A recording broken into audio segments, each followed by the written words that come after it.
Hi, I'm Kirsten. I'm the founder and the tramp in Rubber Tramp Life. I don't even know where to begin. I kind of need to start all over, but God, that's just so, the last 2 weeks have been just insane. Oh my God, has my life been insane. So I'm just going to give you the cliff notes of the first part of it. So I was coming from Bend, Oregon to Salt Lake City to help a friend who had just had some physical problems and needed somebody to help drive and supervise, just companionship for a while. And you know, I had just lost my job. My son was going back to college, so I decided that it was a good thing to do. It just felt like something was pushing me to offer to do that, and I can't tell you what it was, but I did. It seemed to be very urgent for me to get here. He couldn't get out of the hospital until someone was here. So in the meantime, I'm making all of these arrangements to try to get here. I did things quickly, threw things together. I canceled an appointment for to have the RV serviced. Decided I could get it done when I got here. I took off, hit the road. My RV broke down. That's a whole nother story with a nightmare mechanic, and I am never going to mention his name again because I don't need to pull any more of that drama into my life. I may tell stories about him, but I'm not going to say who he is. You'll find out why. So, where was I? Yeah. So this guy, I'm not going to tell that whole story again either. I just don't want to bring it back. It was a nightmare. The guy was just, he was not real friendly. He was difficult to deal with until the point that he became a power drunk bully. And that happened.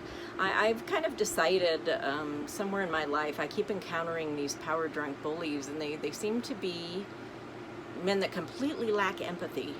And I don't know what's happened to them in their lives, but something triggers them. There's something in me that triggers them, and something in me triggered this guy. He hadn't even met me. One text triggered this guy. So anyway, he tried to charge me like $10,000 to put a new engine in, and based on everything else that happened, I had no confidence even in his diagnosis. So he was 6 hours away from Salt Lake City. I had to figure out how to get the motorhome to Salt Lake City, where I had friends, where I could live in it, where I figured out how to get it fixed. So a couple of absolutely amazing men came together and helped me. They made it happen. They entirely made it happen. I was there every step of the way to help in any way that I could, but they completely saved me. I would have lost my motorhome if not for them. I'd be homeless right now. So, well, I was staying in the, so I got here. I contacted my friend and said, I don't know what to do. You know, the motorhome's here, broke down. They said, come on here. You know, we'll put you up. So I get here, and they initially put us up in this hotel. Not the savoriest of neighborhoods, but you know, I had a dog, and it was entirely because of my dog was why I was in this hotel. We would have been in a much nicer hotel if not for the dog. So the last night that I was in the hotel, we were leaving the next morning. I'm leaving a chunk of the story out. I need to back up here. So then after I got here, the friend's family had finally pulled together for him, and people started quitting jobs and offering to move here, and you know, suddenly the family became heavily involved in the situation, and my help was no longer needed, and I was expediently dismissed. That was it. I haven't heard from them since. And yeah, they are aware that my engine broke down and that, you know, the situation. I don't understand what happened there. Maybe I never will. So anyway, now I'm here.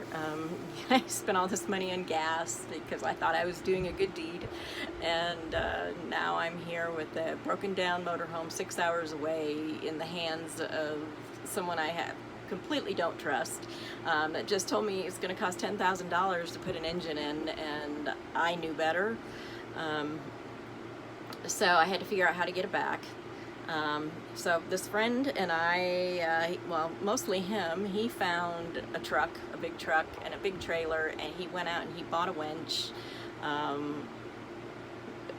There were two of them. There were two of them that made this whole thing happen.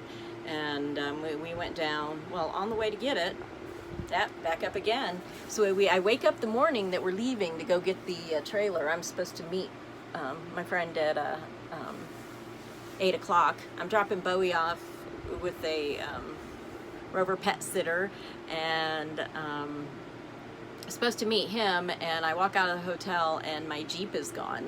My Jeep was stolen, along with my hang glider and my bike, and I had all of my shoes in it aside from the flip-flops I was wearing. I owned one pair of shoes for a few days before I went out and bought a couple of cheap other pairs of shoes.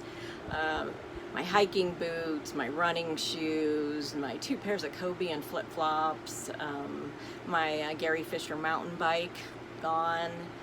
They cleaned it out. They cleaned out the entire, anyway, I'm jumping ahead again. Having a real hard time telling the story. So as you can tell already, I ended up getting the Jeep back like 3 days later, and that's another incredible story that I'm going to come back to. So I come out of the hotel and my Jeep is gone. All of my stuff's gone. There are a few men standing outside that, you know, I've been there 12 days and I take Bowie out to go to the bathroom, so I periodically talk to people. And they recognized my Jeep. You know, it's bright blue, plus it had a 13-foot long bright yellow bag with a hang glider in it on top. And so they were all, you know, like, where'd your Jeep go? So we had this conversation about my Jeep was gone. It must have been stolen. One of them was a sheriff from Montana that was there teaching a class. So these guys, everybody was concerned. Everyone in the hotel was talking about it. I had to do a police report, went through this stuff. My friend had to come pick me up. It changed all of our plans. We got going late. We got to the trailer place and realized, looked at the trailer and realized the motorhome wasn't going to fit on it because it had wheel wells that came up, and there's no way the house would have fit over them. So we went through all of this, so we're running behind. Yeah, we finally get on the road. We're finally on the road, and we're heading for the motorhome, and the mechanic calls up my friend that's driving, because at this point he's doing all the communication with the mechanic, because I just can't deal with this guy. So the mechanic says, somebody called him up and told him that I had posted about him on the things I had posted about him on Facebook, and that unless I took it down, personally apologized to him, and promised that I would never say anything about him again, he would not release my motorhome. I'm like, what?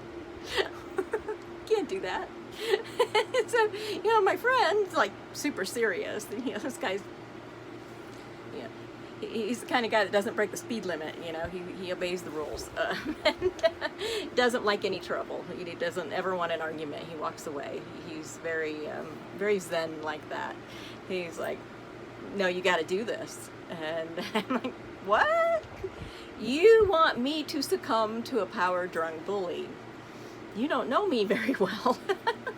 And so we have this, you know, we decide to stop and get lunch and discuss this, and we're having this conversation, and he really wants me to succumb. You got to take it down. You got to take the videos down.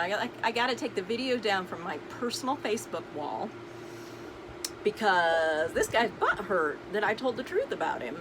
Well, you know, if he has a problem with it, let him file a civil suit, because that's the only grounds he has against me.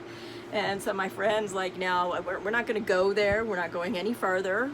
I'm not driving. I'm not doing this unless, you know, this is resolved. I'm like, gosh, shit. So yeah, I start calling. At first I called police department. I called the Salt Lake City Police Department, and they're like, yeah, no, he can't do that. No, that's a civil thing. Yeah, that's a First Amendment. You can say anything you want on Facebook. If he's got a problem with it, he has to, sue you in civil court for libel, right? Okay, yeah, I know that, and you know that, but he doesn't know that. So how do I get my motorhome back? Or else he thinks I'm stupid and thinks I don't know that. I don't know which, but right now we've already spent $1,200 on all of this equipment.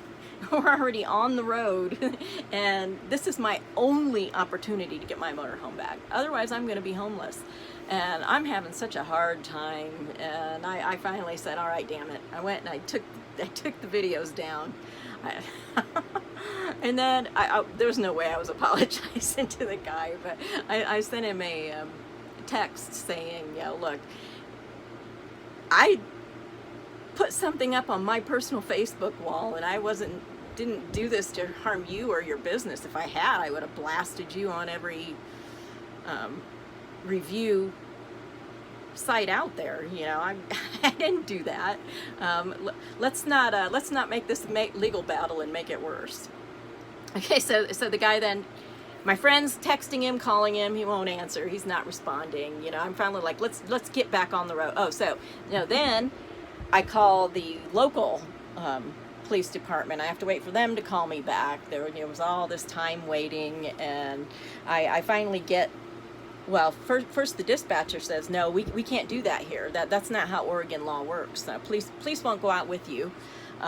This is a civil matter. You got to get a judge's order. I'm like, are you telling me I've got to get a lawyer and get a court order to get my motorhome back because this guy is breaking the law?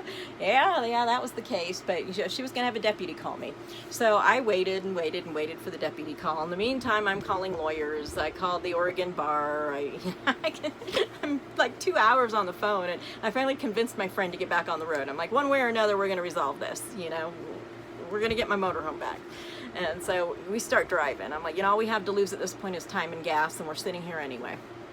So let's go. So we're a couple hours down the road, and he finally gets a message from the mechanic saying, I'm over it, come and get it. Okay, it's resolved. And the deputy, in the meantime, had called me back and said that if we had any problems, that he would talk to him. And explained to him that he could not keep my motorhome because he didn't like what I said about him on social media. Unbelievable. So we get there. It was a huge task. It took us like 4 hours to load it up and down. But when we arrived, they had moved it back behind the fence, and they had to pull it out with a truck. Okay, so there was, we stayed in it the last night. I inspected everything before we left. I turned the house off. I cleaned out the refrigerator. We spent a bunch of time. We were there almost a whole day, preparing everything for it to be there for potentially a couple weeks. So I knew everything was fine. And the motorhome comes pulling out, and there's something dripping out of it. And I'm like, what the heck's that?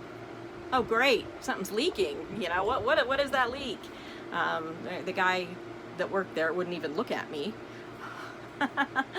And so I didn't worry about it anymore. We had this big task of getting it loaded and this and that.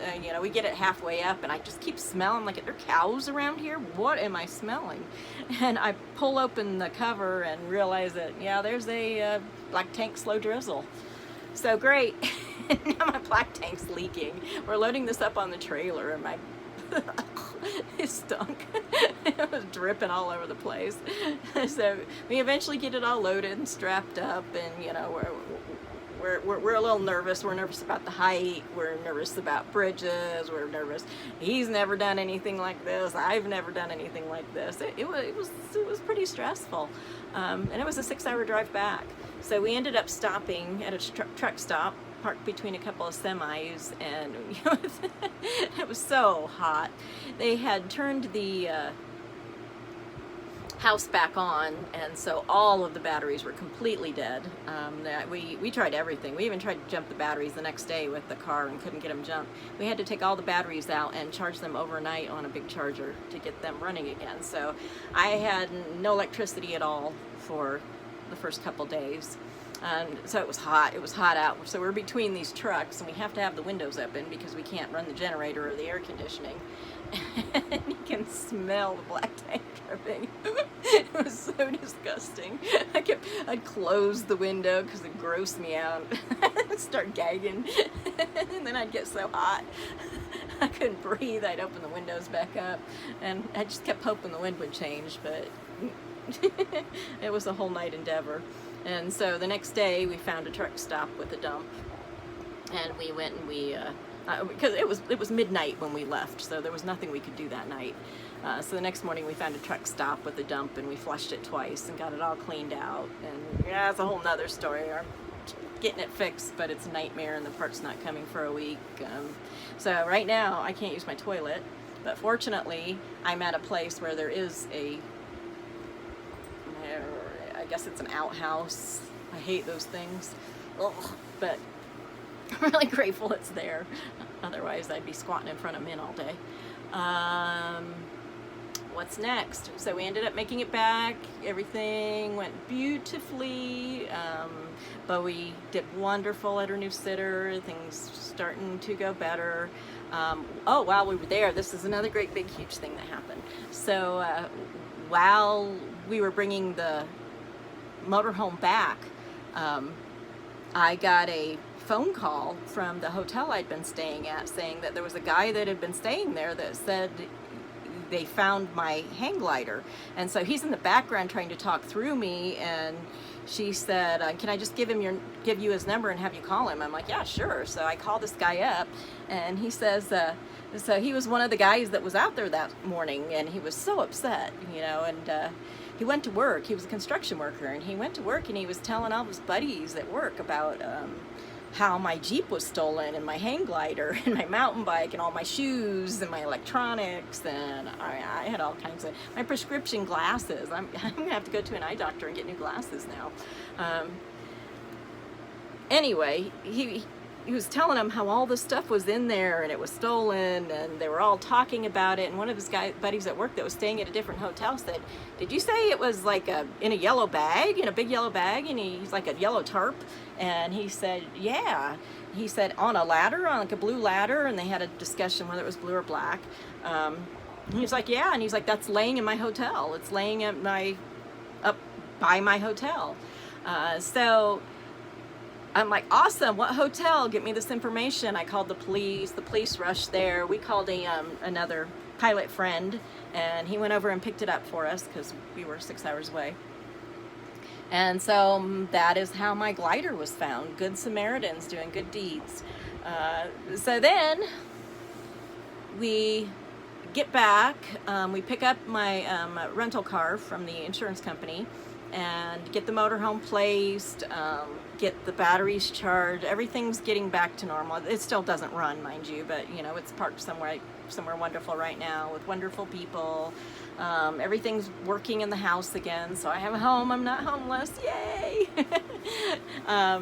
And I cooked dinner for the guys that helped me, and we just all had this overwhelming feeling that my Jeep was going to be found. And the next day, early afternoon, around noon, I get this friend request on Facebook, and I open it up, and I'm trying to figure out who he is, and he's got all these posts about stolen cars and stuff, and I'm like, is this related to my Jeep? And because he lived locally. And then my phone rings, and it looks like it's a police because they have this thing, they have a unique identifier on them. And so I answer it, and it was the police, and saying my Jeep had been found. And then I learned that the way that they found me, because the cop that did the report didn't put my phone number on the report. So the way they found me was the tow truck driver had found me on Facebook, and they used my URL. The cops were able to use my Facebook URL to get my phone number. My phone number is on my Facebook account, but you can't see it unless you're my friend. But somehow the cop was able to do that. Scary. But anyway, so they were able to call me, all because of this tow truck driver. Otherwise they would have impounded it. It would have cost me like $600 to get it back out of impound. And then the thief had completely cleaned it out. Took everything, cleaned out the console, all of it. They took my keys, my second set of keys to my motorhome, my prescription sunglasses. I mean, they cleaned out everything. They left behind a roll of black tape that wasn't mine, and their own trash. That was it. So we go to get it, knowing the key's gone. And so my friend has a truck, and I still have my tow bar and everything. You know, it's already set up to tow because I tow it behind the motorhome. So we were like, well, we're just going to tow it. I called the dealership saying, can you get these keys programmed? I already had 2 keys in there I'd already had cut, but they had to be programmed. They left those. I don't know why they left those. So they were still in there. So we're trying to get to the dealership. We're hooking up really quickly. The tow truck driver's helping us. This guy was so awesome. He just really went out of his way for me.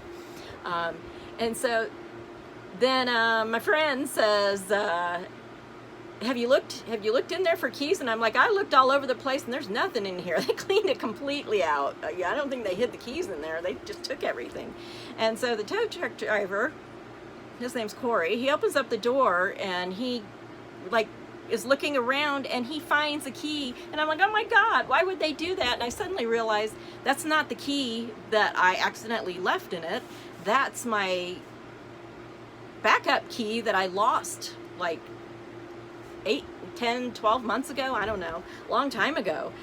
So he ended up finding my backup key. It was going to cost me $150 to get the keys programmed. So he saved me that money too. I was able to drive it out of there. It needs to be looked at. It has some minor damage and it's not driving quite right, but I got my Jeep back. So I got my glider and my Jeep back. The rest of it's gone. At some point I'm going to have to figure out how to get new hiking boots, some running shoes, and all my cables for my phone, all my iPhone cables to play music, to convert, all of them are gone. It's a real pain in the butt. I hate thieves. I don't hate, but I hate thieves. Thievery is bad. Don't steal. So I got my Jeep back now, and the next news is that I've had several people look at the motorhome, look at the engine. None of them can move the engine with the bar. The starter, we took the starter out and had it tested, and it was fine. Then I had I found a mechanic that had really good recommendations, and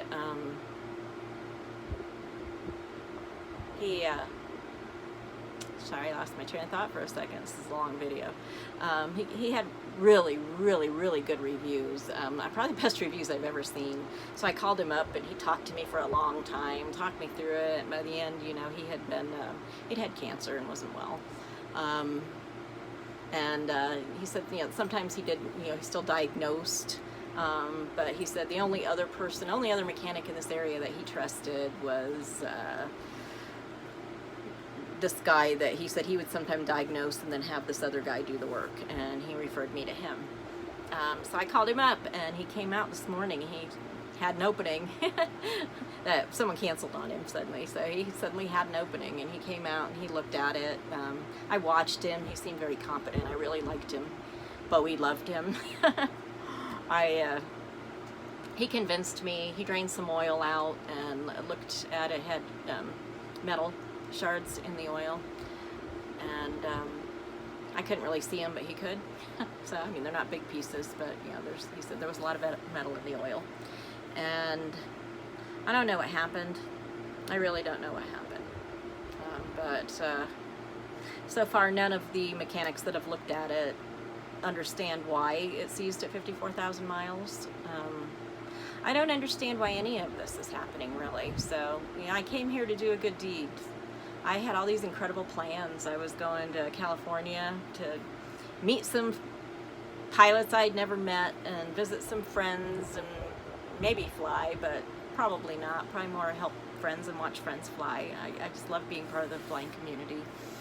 And I haven't flown in a year, so I think I need to go back to Lookout or Florida before I fly again. So anyway, this is where I am now. I'm in a good place. I got to figure out how to get the engine fixed. He's saying it's probably going to be, for a used or rebuilt engine, somewhere in the avenue of $5,000. A new one is $1,500, maybe more, that comes with a warranty, but I can't even come up with $5,000 right now. I got about $4,500 saved. I haven't paid any bills this month. I have unemployment coming at some point. I don't know when. Okay, so I need work. I need work. I am a really good accountant. I do kick butt cleanups. If you know anybody that has a small business, they've neglected to do their bookkeeping, no judgment here, a whole lot of people do it, it's very common. I can fix that, I can help them fix that. Send them my way. I'm giving discounted hourly rates. I have the time. If you know anyone at all, I need some projects. I need some small bookkeeping clients. I'm starting a new segment of my business. I'm trying to regrow my bookkeeping business in a different sort of way. I'm looking for very small businesses that only want quarterly financials, and that and budgets, budget analysis. We'll do an annual budget, and then every quarter financials, and a budget comparison, and all of the reports, guidance if they need it, phone call guidance, and for small businesses only $100 a month. So if you know anybody in need of that service, send them my way too. I am very good at what I do. I am very efficient. I have 30 years experience and an accounting degree from IU. You can trust me. And you can check out my reviews on my website, quickaccountingsolutions.com, or I also have lots of LinkedIn information and recommendations on there as well. So please, whatever you can do, whoever you can send my way, I will be eternally grateful. I got to figure out how to get out of this hole. And I appreciate your help. I hope the sun is shining on you and joy is following you around. We're going to make it through this COVID year, and good things are coming our way. Have a great night, and I'll catch you later.